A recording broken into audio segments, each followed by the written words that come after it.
Lovely. So for those of you I haven't met, my name is Liz Whedon. I'm the General Manager here at Glengarry and absolutely delighted to host you tonight for this gin tasting. Now I've got a couple of Glengarry team members here with me tonight. You'll see, well, top left hand of my screen, but probably a different position on your screen. You've got Anthony or T.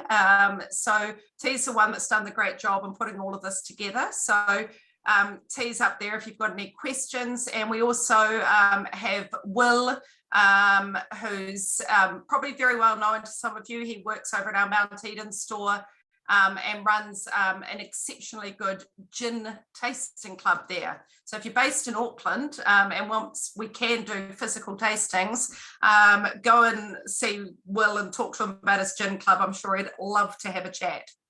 So how tonight's going to work is we've got 6 different gins to look at, and we're very lucky to be joined by a number of guests tonight. And what's going to happen is they're all going to talk about their individual projects.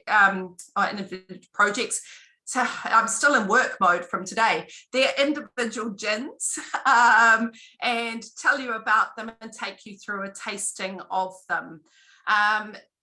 It's a little bit like sort of a speed dating thing. We're going to give them an allocated time and, you know, they can use that all up and then we'll move on to the next person. So that's how it works. So I hope everyone's okay with that.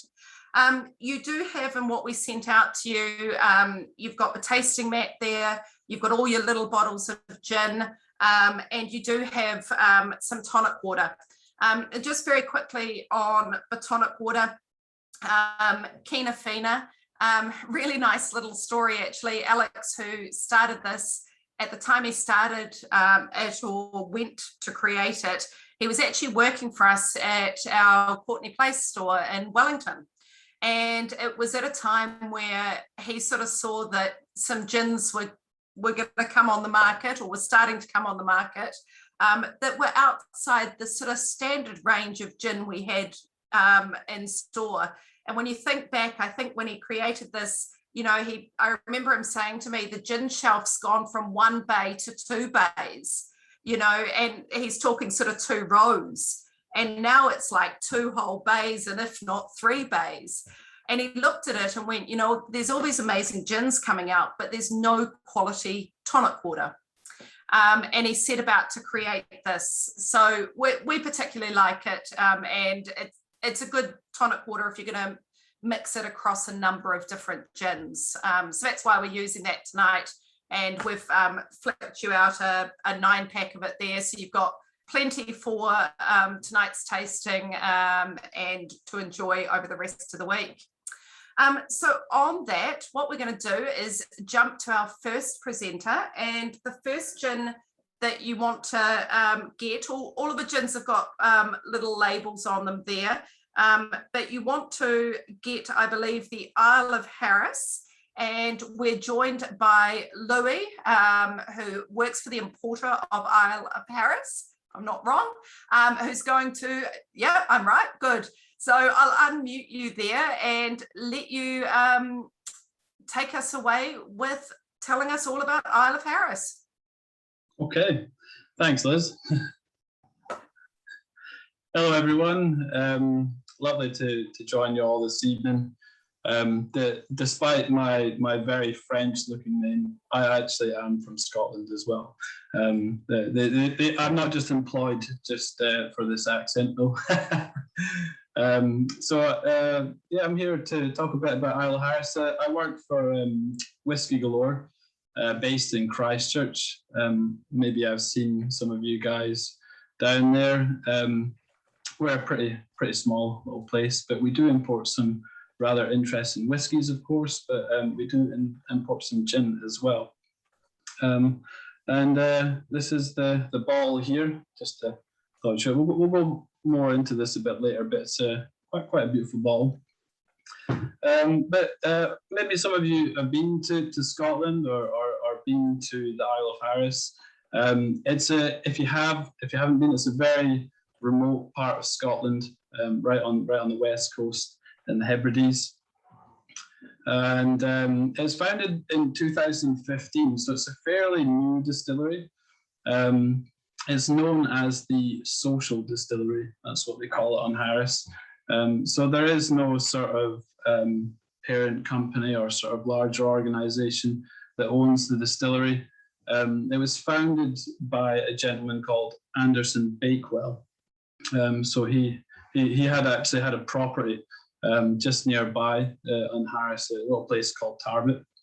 And he sort of noticed during his sort of stay there that there seemed to be this sort of a mass evacuation of all these young up and coming people, which is pretty common out in these sort of outer regions in Scotland. There isn't a huge amount of jobs, there isn't a huge amount of sort of opportunities available. So in an attempt to sort of create an industry out that way, obviously you've got plenty of whiskey distilleries all around Scotland, but nothing out in as remote as in the Isle of Harris. So he went about, set up this distillery. He managed to sort of scrape together a few grants, some pretty substantial ones. I think one from the government, which is about £1.1 million, and sort of roped together lots of people who work within the spirit making industry in Scotland, in an attempt to sort of create this sort of industry, create all these jobs, and maybe entice some people to visit the Isle of Harris, and to encourage people to stay there as well and work there. And I think now they employ about sort of 40 people at the distillery, and it's all sort of local, sustainable jobs, which is pretty fantastic. And it's a really cool operation. Definitely when the world sort of gets back to normal again and we can all travel around, absolutely recommend visiting the distillery. It's a very beautiful building as well. But I'm sure you're probably desperate to get a little drink. It is that time of the evening, so if you want to grab your wee sample bottle there, we'll have a little look at the gin. So probably the most sort of notable thing for this gin here is its primary botanical. So it's made of 9 botanicals. The sort of usual things: juniper berries, cassia bark, coriander, angelica, lots of things that you'll see in other gins, but probably the most interesting one is infused with sugar kelp, which is harvested by a local man called Lewis Mackenzie, who used to be a scallop farmer, now turned sugar kelp or seaweed farmer. And what they do is they dry this locally in Tarbert, and they incorporate this into their botanicals, and it really adds quite an interesting element to the gin.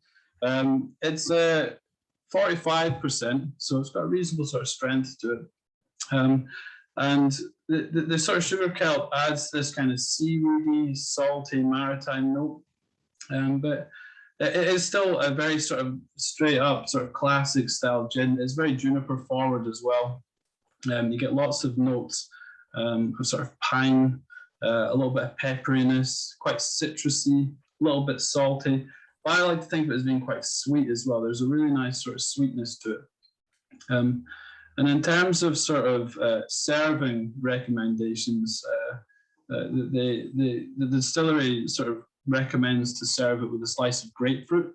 And they say to use a sort of lower carbonation, a lower sort of sugar or aromatic gin tonic if you have it available. But they actually say I actually think this drink's quite well neat as well. So it's definitely worth. Have a little sip of the gin, have a little look at it, and then add the tonic water accordingly. Put as much or as little as you like. It is fairly subjective. I'm not sure what sort of garnishes you have available in front of you, but I don't think grapefruit is in season at the moment. I certainly tried to get some, I couldn't find anywhere. So I'm sure lemon or orange or something along those lines also will work quite well. I actually went into my garden and got some rosemary and some mint I don't know if you guys have that, but I think that works pretty well. And yeah, just a splash of tonic, really, kind of just sort of helps activate things, get things going. But it's a very well crafted, really nice gin, I would say. So it's distilled in a copper pot still, which is fairly traditional around Scotland. The distillery is actually going to be releasing a whiskey soon, which is very exciting. We're hoping to maybe see that next year. We'll see. I think they were originally planning to release something last year, but we all know how last year went, so we'll see how that goes. But yeah, it's a really sort of cool place to visit. Another cool thing about the distillery is they're involved with lots of social projects, community projects. They host lots of sort of arts and crafts festivals at the distillery, and they're involved in organising ceilidhs.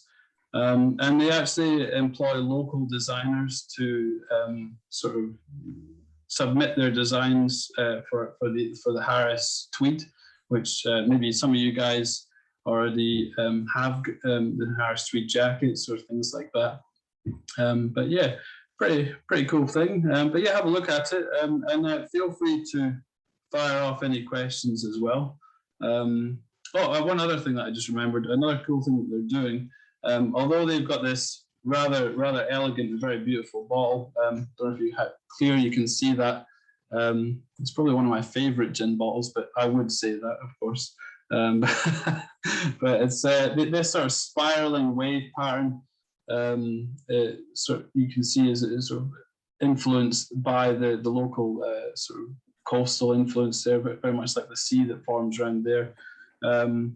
They're actually introducing a refill project as well. So hope soon, maybe next year, I'm not sure just yet, we're going to be seeing the Harris being, you can buy it in these stainless steel refill bottles. So you can keep your fancy glass bottle, but and help to sort of reduce their sort of impact on the environment. They're going for a more recyclable approach to their spirit, which is pretty cool. And that's a big part of what they do as well, a big part of their ethos. It's all about giving back to the environment and giving back to the people of Harris as well. Oh, very good, thank you. We've had some comments here. I think for me, that salty character's really quite pronounced, which I really like. A lot of people with an impressive collection of garnishes in front of them. I'm actually really stoked everyone's gone to this much trouble. But some comments here that it went really nicely with lemon wedge and mint.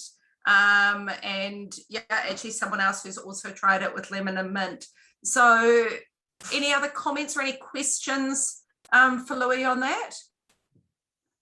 One thing I did wonder, Louis, is in terms of imports right now, we hear lots of stories about it being tough to import things and the impact that COVID's having on supply chain. Where are you guys at with something like this? Have you got enough of it, or does everyone need to rush out tonight or rush online tonight?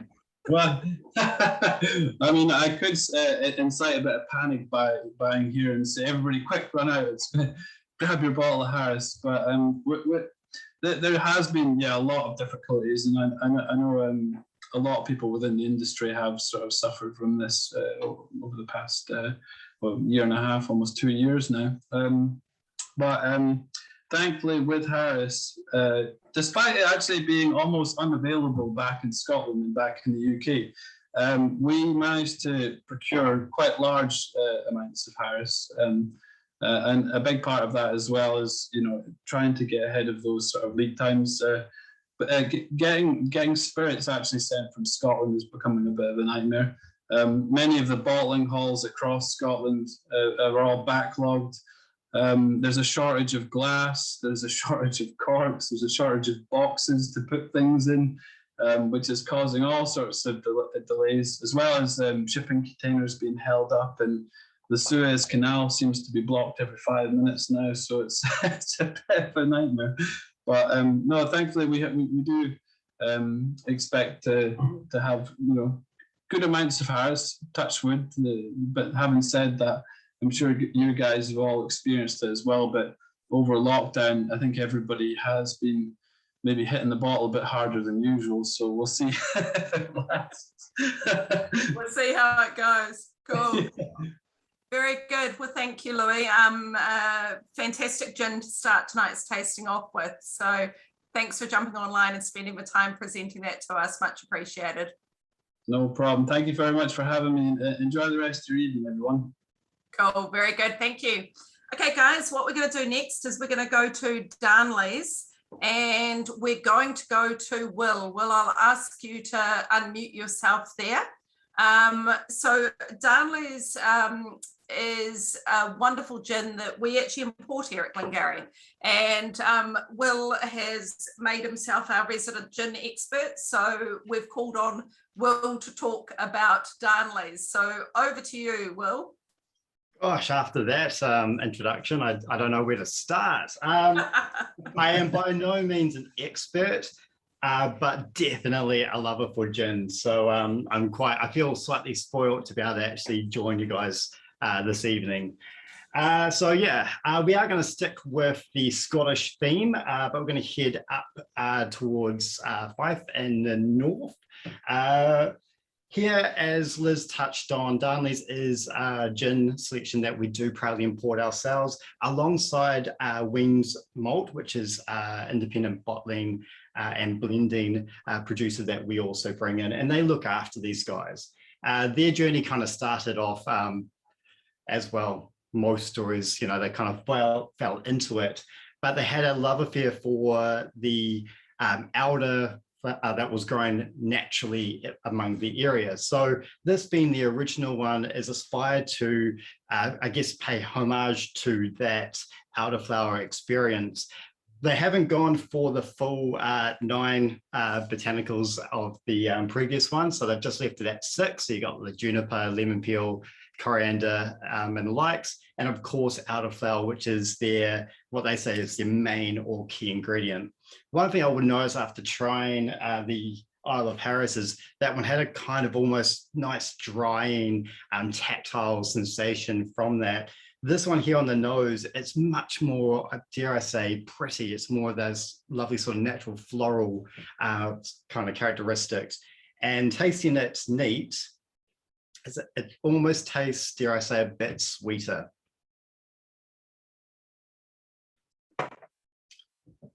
But still has that lovely heat and finish right at the end. With the elderflower and with the other varietals they have in there, or they have infused, they do try to grow most of it in the estate itself. But for places, for some of the ingredients that don't quite thrive in this area, they have gone to the local experts to source that. They decided to test their product on the world stage. So they did enter in 2019 the International Wine and Spirits Competition, taking out good old silver. And of course, they tried over in America and they got a bit of a gold, just a gold with the San Francisco World Spirits Competition. So a great second edition for tonight. In terms of garnishing, I have gone and borrowed, dare I say, my cat's dish. I shouldn't say that. And we luckily have rosemary and mint, which grow almost like weeds on the island here. So we've got plenty of those things. Just a simple lemon slice will suffice.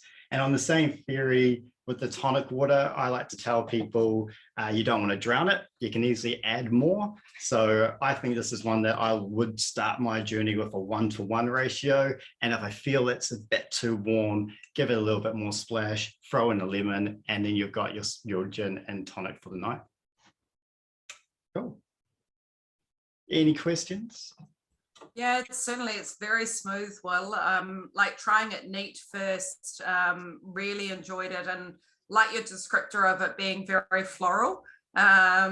We used to have an elderflower bush actually at our place, but my husband got upset with it because it can grow like a weed, and it was just taking over. So we don't have elderflower anymore. But when we did have it, it's very, very aromatic and a wonderful smell. And just smelling that, I could get the elderflower there for sure. Well, perhaps if you were to make more gin, the elderflower wouldn't be so weedy. Prolific. There is that. Now, you just mentioned over on the island. Perhaps you'd like to just share with everyone exactly where you are. Well, I'm on the island of Waiheke. So Waiheke Island, great place to actually have anything growing like mint and rosemary, because it does take over. But I do have 2 other people in this household, and we do enjoy our gin and tonics. So we are making sure that these don't get too carried away. But it's a great contrast. I did make a little bit of a note at the beginning going, it's very Scottish themed tonight. But after trying the first 2, and I know what we're going to be ending on, there's so much variety there. And I think that's half the fun of gin, is that each bottle is going to be unique. And then you can put, different tonic waters, different garnishes, and just really personify each drink that you have. Yeah, for sure. I think, thinking back to what I said at the beginning, when, we sort of had a couple of shelves in the store of gin, and you now look at, we've got a couple of bays in most of the stores, just how many are there. It's actually quite not enough. Still not enough. Still not enough. We need more shelves, Liz. We need more shelves in the store. But I think it is a little bit like malt whiskey, where, you keep collecting because there's a new one all the time. And it's a little bit like that with gin, just keep collecting. Cool. We've got someone who's tried it with lemon, mint, and rosemary, and it was really nice. Rachel, I'm loving your combinations. We might need to get you presenting next time. Very cool. Oh, love the mint. Perfect. Thank you. And maybe some rosemary in there and test that out as well, Will, since you've got everything there. I don't want to put too much rosemary. It might make it a bit too tannic. This is true. How's that? Oh, it smells great though. Very good. good. Watching me drink. Okay, that's great. Excellent. Thank you. So what we're going to do next, folks, thank you, Will. We are going to come back to Will. Will's going to talk to us about a few gins tonight. Is we're next going to move to Donna Hemingway. Donna, I will ask you to unmute there. And Donna is the distiller of Lady H Gin. So we're very lucky to have Donna join us online tonight. And Donna, I'll let you take it away with the story behind your gin and talk us through it. Thank you, Liz. Hi, everyone. Thanks for having me here tonight. So I'm Donna. I'm the distiller of Lady H. It's a wee little craft gin that I started a number of years ago, and took a long time to kind of refine and get it to a place where I was happy that people were starting to tell me that it started to taste nice. Auckland based. Not that that's where the journey started. It started when we were way down in the middle of literally nowhere, in a little town called Naseby in the middle of central Otago. And when it was kind of minus 20 outside and there was not a great more to do than muck about in the garage, I started mucking about with making gin. Basically started out of my husband's really bad beer experiments, and figured that I could make something a little bit better than turning our CUNY pigs into alcoholics from all the beer that was being wasted. Anyway, so yeah, it kind of came about where that was how it started, and then I got really interested in the science behind it. Was kind of doing some more learning about different wine and stuff like that, and part of that was, you know, learning some distillation techniques, and had a friend who was a scientist, luckily, who was able to kind of steer me in some right directions, and kind of got the bug, really. And then it kind of morphed into, I wonder if I could make a gin that's like perfect for a martini, because I've been a martini drinker for many, many years. And that's how I got into trying to work through, trying to create something that was soft and gentle and delicate and a little bit elegant, really, which is kind of how I came up with choosing the bottle and the packaging. I'm not sure if you guys have seen these in the Glengarry stores yet, but only been on the market for a few months now. But yeah, just wanted to do something a bit different, really, bit of a change in gear for my life. Previous to this, I was a sergeant in the police, and so decided that life was just all a bit too short to be so serious all the time, and needed to do something a little bit more fun and engaging, and not take yourself so serious all the time, really, just a little bit of fun, to be honest. Yeah, so I've really enjoyed the creative journey that it's taken me on. Kind of allowed me to, I guess, do some healing and work out some bits of my creative personality that I'd kind of forgotten about along that way. And like Liz has said, you know, gin is just amazing. You can actually do whatever you want with it, you know, as long as you've got juniper, you've got gin, really, and kind of go from there. In terms of the gin itself, I've tried to keep it as simple as possible, not because I figured that that was the easiest way. It was just that, you know, the more and more I played with different combinations and flavor profiles, I realized that in order for me to keep it as elegant as I possibly could, I didn't want to overcomplicate it with, you know, 21 different botanicals and this, that, and the other. So if you guys want to pour yourselves a little sample of it, and then I can, I guess, have a chat about the different botanicals that I've put in there. So Donna, we've got some questions just coming through here. Oh, sorry. Sorry, that's okay. That's okay. I'll read them to you. And the first one is that Jules, and that's Jules Taylor coming through there, going, it's a very good move. Absolutely. You mean from Otago back to Auckland, or leaving the police, Jules? I think leaving the police and getting into gin, or just getting into alcohol in general is a much better idea than the police. And someone's just said here, you know, love a martini gin and vodka mix. But the question that's come through is, there's two. Firstly, why did you call it Lady H? And the second one is, which would you suggest is the best mixer for Lady H? So two questions. Okay. So Lady H came about because, as Liz introduced me as Donna Hemingway, so H is for my surname. And Donna is lady in Italian. So it's really actually just a complete play on my name. And I guess through the journey of learning a lot of things that I was so far out of my comfort zone with bottling and labeling and corks and the supply chain issues that, you know, that the guys have talked about already, I really wanted to make sure that, sounds a bit weird, I guess, but I just really wanted to make sure that I was being true to what I was trying to portray, not only in the liquid with it being simple and elegant, but the whole thing, the package, the bottle, the name, the label, everything was just, I guess, me on a shelf, really, you know. So which yeah, without sounding contrite, I guess it has really been a healing journey for me, you know, going through you know, a career like the police as a woman. I guess I kind of got a little bit lost there for a while, for a good decade. And this has been a way to help steer me back to who I think I've always been, you know. And, you know, and there's actually nothing wrong, I think, with being a little bit elegant and a little bit strong and kind of standing out amongst the crowd, I guess. And I felt that a name like that kind of could. Nothing wrong with being a lady and being a woman at the same time, I guess, you know. In terms of mixes, I recommend soda with just a splash of tonic. Like Will said briefly before with Darnley's, is, you know, sometimes a little bit of tonic can go a long way, and I feel that my gin is one of those gins. It is softer. If you've been able to have a taste of it neat so far,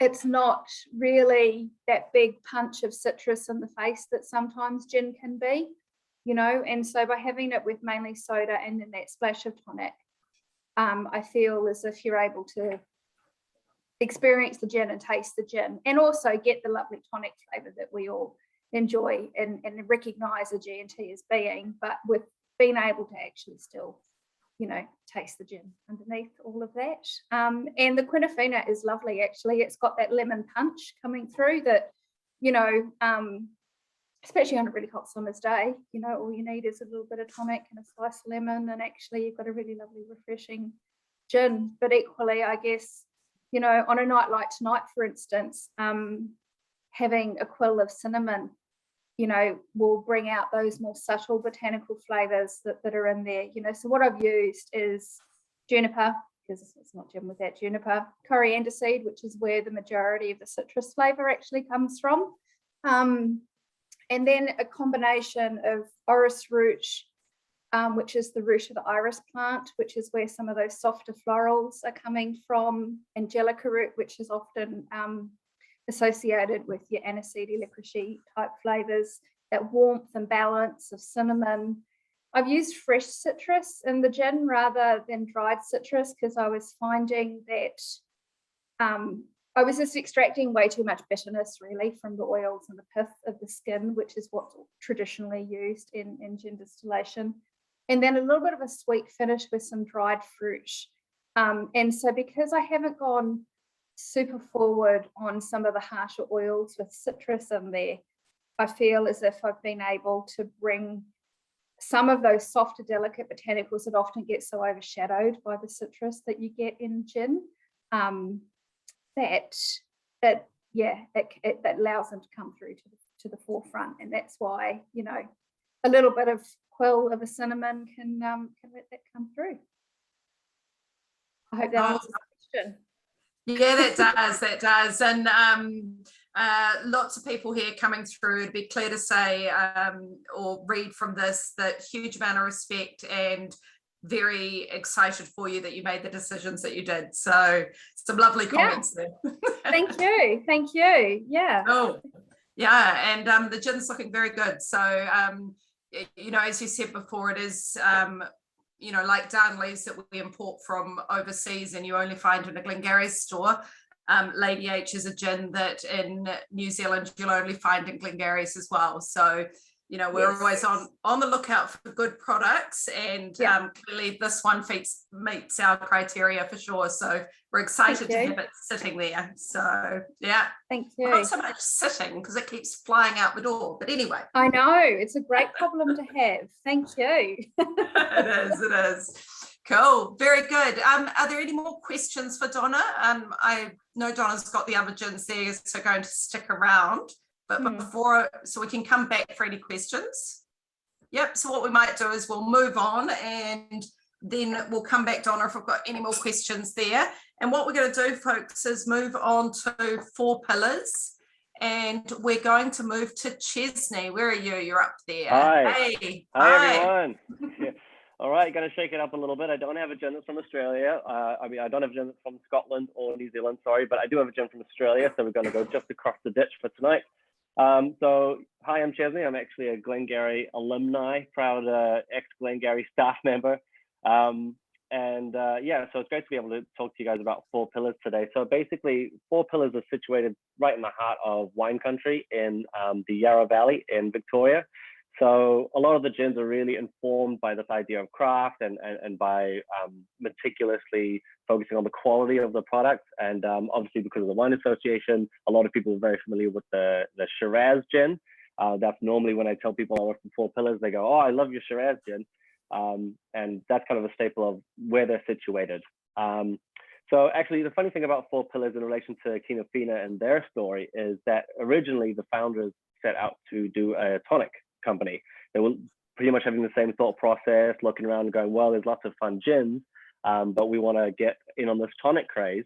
And then the more they looked into it, the more they went, well, bloody hell, let's just do gin because that looks really fun. So they started messing around with tonics, and voila, they found out that they're actually really good at making them. Gin. So a lot of people ask, why is it called Four Pillars? And it's basically because of the four things that make Four Pillars special. The pillars are four pillars.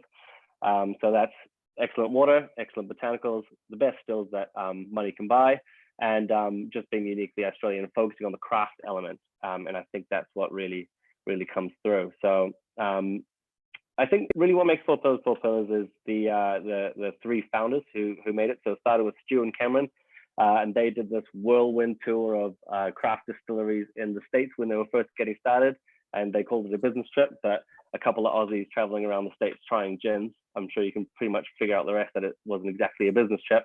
But they did get to try a whole bunch of gins and come back with a head full of ideas. Those are the two initial founders, and then they brought in Mac, who is what they call the thinker, as opposed to the tinker, who is Cameron, who is the distiller, and the drinker, who is Stu, who is known for his big personality. What I'd like to do actually is, before we get into doing the tonic element, let's try a little bit neat, because it is quite an interesting gin, and it is a little bit of a departure from some of the other ones because it's got quite an interesting signature botanical. So this is the olive leaf gin. I'm not sure if you've got any of the sort of bottling like this. I presume it's just the label, but that's what the bottle looks like there. You've probably seen it around.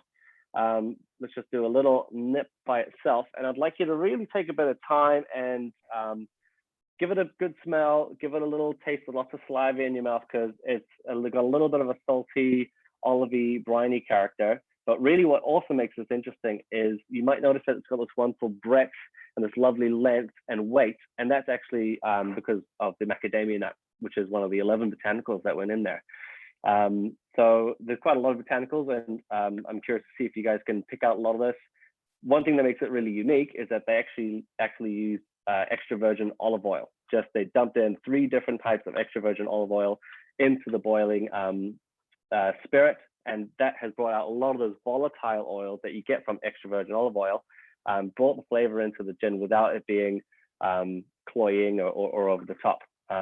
There's also olive leaf, so hence the name olive leaf gin. They basically made an olive leaf tea, and that's what gives us this wonderful, expressive, herbaceous, savory quality. And there's also rosemary in there as well. And as you can see, obviously, in order to call it a gin, there still has to be a big juniper presence, which is essentially the backbone for all of Four Pillars gins. What I'm going to do, I'm going to show you how to make a Spanish gin tonic. And you might ask me, well, how is a gin tonic any different to a gin and tonic? I mean, it's not really, it's pretty much just the style of one. But what we're going to do is, if you want to empty your sample or do your 30 ml sample or whatever you've got into a glass with heaps of ice.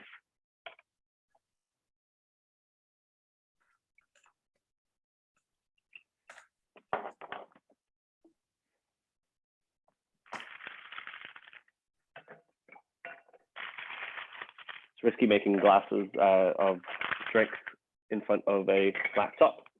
And then we're gonna bang in, I agree with what Will was saying about not overdoing it with the tonic. I like to do a 1-to-1 ratio as well. And that's another thing that makes it sort of more of a gin tonic than, a drowned G&T. And then if you pan down with my high-tech camera equipment, I'm just gonna put a slice of lemon, and I like to cut it straight down the middle because it just looks so good. It uses a lot of lemon, but bang, isn't that nice? And then I went to New World Victoria Park, and they gave me a lovely big sprig with lots of flowers on. So how good does that look? Delicious. That might poke my eye out, so maybe I'll just tuck it in. So that's like a Spanish gin tonic. So it's pretty much just a G&T, but lots of people have been talking about what botanicals really work for this. What garnishes really work for this, and obviously rosemary seems to be a big hitter. And I think what works really well with this is that it's got this wonderful salty, briny, martini kind of quality, and then when you add extra savory elements like the rosemary and a bit of freshness with the lemon, that really comes through. One of the big things that Four Pillars does really well is actually similar to what Lady H was saying, which is that there's a lot of fresh citrus rather than dried oranges or dried lemon or whatever, for the same reason, because it gives a lot of these volatile oils, and those fresh citrus just goes straight into the botanical basket. So it's actually extracted by the vapors passing through it rather than being boiled. And what that does is it gives it those more volatile oils, those really light, that really light, expressive, bright citrus kind of quality, rather than, sometimes you'll drink a spirit or something and it's got orange flavor and it tastes like a cleaning detergent or something because it's just so much orange. But adding fresh citrus really avoids that. What I was going to tell you about it. Oh yeah, so there is fresh lemon in this, which is why we try and match the garnishes with the botanicals that go in it. So we use fresh lemon. We also use grapefruit. That's also in the botanical basket. And then, like I said, there's rosemary. There's also lemon myrtle, which is another big, really notable botanical that Four Pillars uses, because it's actually a local Australian herb. And that's a really big thing for Four Pillars, is keeping it really Australian, really proudly Australian. And really showing off all the cool herbs and local botanicals that they have to offer. That's a big thing that they really truly believe in. And I think it adds a unique quality to all the gins they do. Lemon myrtle, by the way, has, I think, 100 times more citral than a lemon. So it's even more lemony than a lemon, if you can believe it. And then there's also some orris root. But again, what makes this quite different to a lot of other gins is it doesn't have a lot of the other spicy botanicals that go into, like the cinnamons and the aniseeds and the orris roots and all those. But yeah, this gin is basically designed to be perfect for a martini as well. So ideally, you can do this on a 4-to-1 ratio or a 6-to-1 ratio with a martini, and you can have this wonderful, dry, olivey, really expressive martini. Me personally, I started watching MASH when I was about 18, and I became obsessed with Hawkeye's martinis, and he was always drinking it. And I was that pretentious 18-year-old who was always trying to make the perfect dry martini. So for me, this is my favorite gin out of the whole range, and I'm really glad to be able to talk to you about it, because I think it's really spectacular, and it's a bit of a different take with this really savory, herbaceous flavor profile. Does anyone have any questions about any of the drinks or the gins? Or Well, great descriptors, Chesney, and I'm sure we'll have a couple of comments or questions there. I think one of the big things for me, and it's interesting you mention the lemon myrtle and also the fresh lemon, because I think, you know, you get definitely, when you taste it straight, I'm getting it really savory. But then when I added the tonic, and I think the point came out before about this tonic having that lovely lemon citrus character to it, and it's lifted that out of the gin. Totally. Yeah, and then just the balance in the gin. It's one of the things I get with Four Pillars gin is, you know, everything's there, but then you mix it into a drink and it's like the harmony that's there is incredible. It's one of the, I think, the signature things with Four Pillars when you're mixing them. So yeah, absolutely. And the gins are all designed with a specific drink in mind, so that you can mix and match them, make other drinks as you kind of want to your taste. But really, that's why we've got a Negroni gin. That's why we've got Rare Dry Gin, which is, you know, designed specifically to make the perfect G&T. You know, the Shiraz Gin is its own kind of slow gin version. And so this is to be the martini, like you say. So when you add a little bit of citrus, it's lifted out. That saltiness, I feel like, really works with the Quina Fina as well, because it's got a little bit more of a bitterness edge than some of the other ones that kind of try to be a bit more sweet. So the saltiness really works. That kind of briny olive quality goes really well. Cool. And we've had a really good call, if you're going to use rosemary, shake it or wash it, because ants in your gin and tonic apparently is not working. Yeah, I have done that. I have definitely made that mistake. I've had a New Year's where I was like, I'm going to make as many different types of martinis as I can, and grabbed a sprig of lavender and a sprig of rosemary, and, you know, there was a bit of a bath for some local critters. Yeah, so if you're going to go foraging in your garden, clean your herbs first. Yeah, keep it local, but not that local. Yeah. Or go foraging after it's rained, and hopefully it's all nice and clean. Yeah. Very good. Hey, thanks for your description there, Chesney, and talking us through that. Absolutely fantastic. Thank you very much, folks. Cool. What we're going to do now is we're going to move back to you, Will, and you get 2 gins to talk about and to lead us out of the tasting tonight. Let's head back to you. We'll get you to unmute yourself there. Right, consider unmuted. First of all, how great have these gins been? Yeah. It's absolutely amazing. I completely love the variety amongst it, which is probably why I keep doing the gin clubs, because you just never run out of gins to try. One thing I would like to note on the Four Pillars that I found, like when I tasted it, you got that heat from the alcohol, but you got that lovely oiliness as well. So it's very textured and tactile as well. So for the last 2, I poured them side by side because these are actually my 2 favorites. Thank you, Liz and T, for allocating it. But my favorites for two different reasons. And I like to think of gins on like a bit of a spectrum where you've got some very restrained, more herbaceous styles to very fruit forward and spicy and outrageous without going to the, of course, the barrel modifications and adding Shiraz to it, like 4 Pillars. So the first one, or I should say the fifth one, is the Botanist. So this is one where, again, keeping in trend with the Darnleys, Brookladdy, a distillery based in Scotland, range of whiskies that we've been able to access for the last decade or so, have ventured into gin, but they've taken it to the next step where they are almost approaching a winemaking perspective or that sense of terroir. And that's where we've got the 22 herbs and or herbs that are native to the Islay region.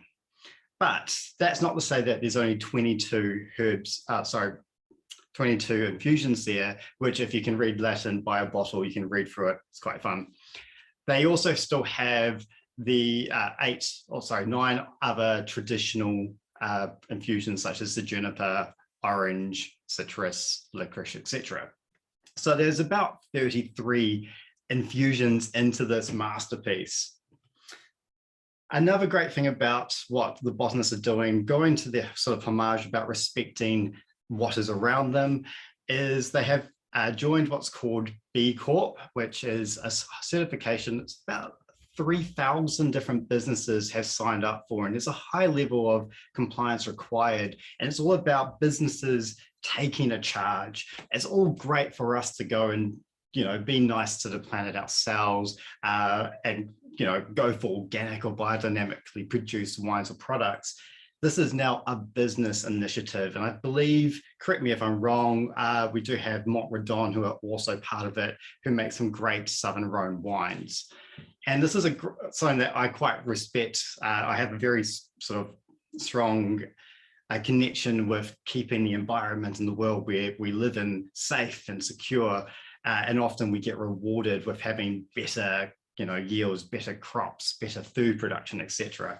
So to see businesses going out there and actually saying, hey, we're going to do better and lead the charge is an extra tick on the box. Then, of course, the gin itself is fantastic. For this one, I find it tends to be a little bit more in that kind of menthol, apple, but then you then get that second sort of jump and a little bit of that spice from a bit of that sort of cardamom or coriander aspect to it. For Botanists, every time I drink it, I always get surprised going, how have I forgotten how good this is? But it tends to be not just the flavors coming through, but it also has this kind of sweet finish to it. So once the alcohol has evaporated off your tongue, you get this lovely sweet note to it from the malted barleys that was the original source of the alcohol coming through. So those esters in there, which if you go to, if you are a single malt fanatic and you go to our single malt clubs, I'm sure you're well dived into the secrets behind that. So for this one here, keep it in tune with the whole don't drown the gin. Actually thinking about all the gins we've had tonight, you wouldn't really want to drown them anyway, because all of these have got such great, unique profiles, aromatics and flavors that if you drown it with too much tonic water, you might as well have gone and had a Gordon's. Nothing wrong with Gordon's if you want to have a G&T, that's tall glass and very little gin in it. But if you're going to go and have this great quality, you might as well keep it so that you're smelling and tasting the original product. So 1-to-1 ratio for this one for me.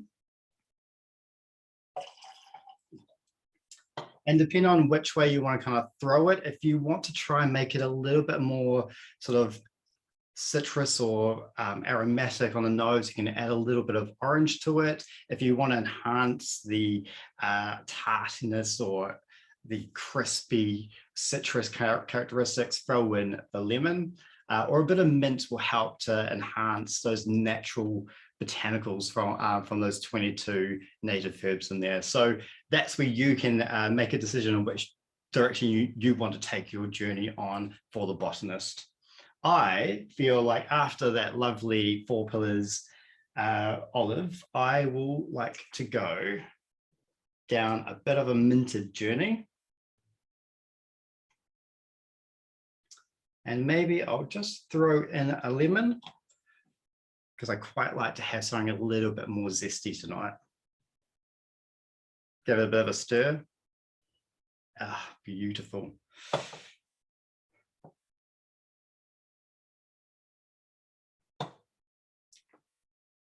I will say good call on the Kenafina as well, having something that's got the, you know, the bitterness from the quinine, but not too many other flavors in there, have really allowed us to appreciate the gins in all these circumstances.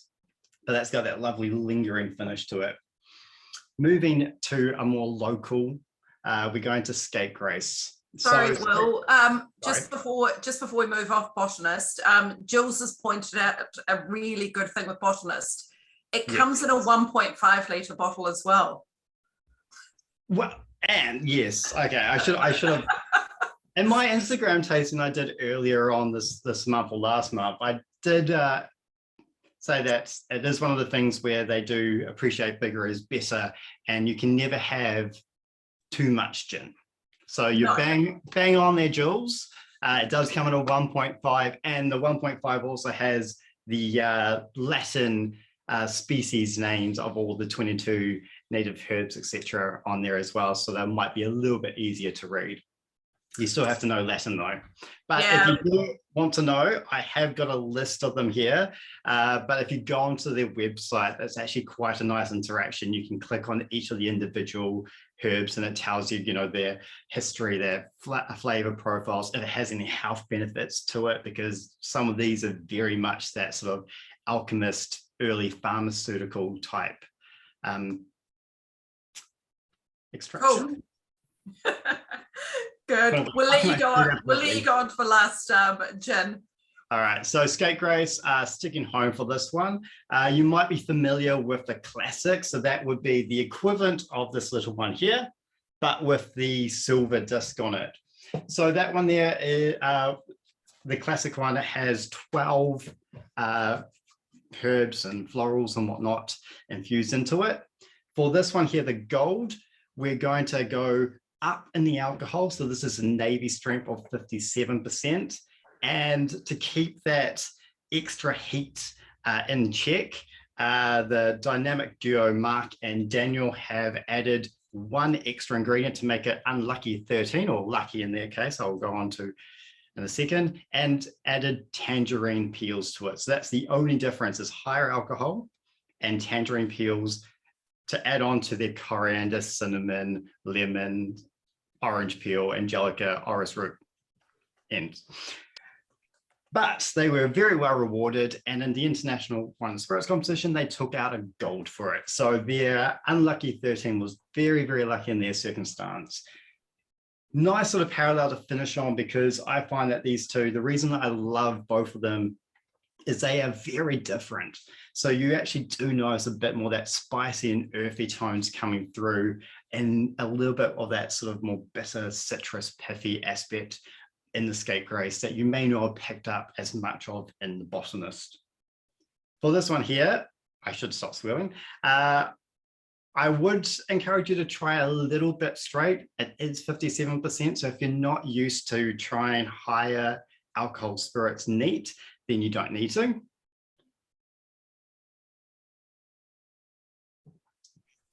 But what I do like is that you get that heat, that massive rush and surge, and then it cools down, your saliva comes in, and then you get that kind of sweet and spice, earthy finish that lingers around. And that's what we're going to hopefully enhance once we add tonic water. Because one of the reasons why I say you should never drown it is the whole point of adding tonic water isn't necessarily to add too much of the flavor. You're adding a little bit of that quinine bitterness by all means. It's to dilute down the alcohol so that when you're smelling, you're not going to be overpowered by it. So you can taste all the other flavors that are in it as well. So for this, I will add a little bit more of a 1-to-1 ratio, and I'll make it maybe a 1.5. Of course, I'm not going to measure it because life's too short to do mathematics. And for this one here, they say to use an orange slice. And that is to help enhance, that orange is not going to fit in my Glengarry glass, to enhance the citrus characteristics I have put into it. Great sort of point of difference on that. If you do like the Scapegrace Classic, which we also do have, just not in tonight's lineup, they recommend a Granny Smith apple. So extra alcohol, tangerine, chuck in some citrus to really make that tangerine sweetness pop, and you got yourself the perfect finish to a lovely evening. Oh, very good. Thank you, Will. Great descriptor of those two gins. And it's been a while since I've had the Scapegrace Gold, actually. And your descriptor there of the tangerine, I think, is perfect, because it is, you know, it's both the tangerine sort of fruit character, but it's also the pithiness from the lemon, from the rind of the tangerine. It's got sort of both characteristics, particularly that pithy one when it's neat, but then becomes more aromatic once you add the tonic in there, for sure. Excellent. Very good. Well, folks, that does, oh, look, we've got lots and lots. What garnishes are good with this one, please? With the Scapegrace? Yeah. So the garnish that they recommend is the citrus. So a nice slice of orange.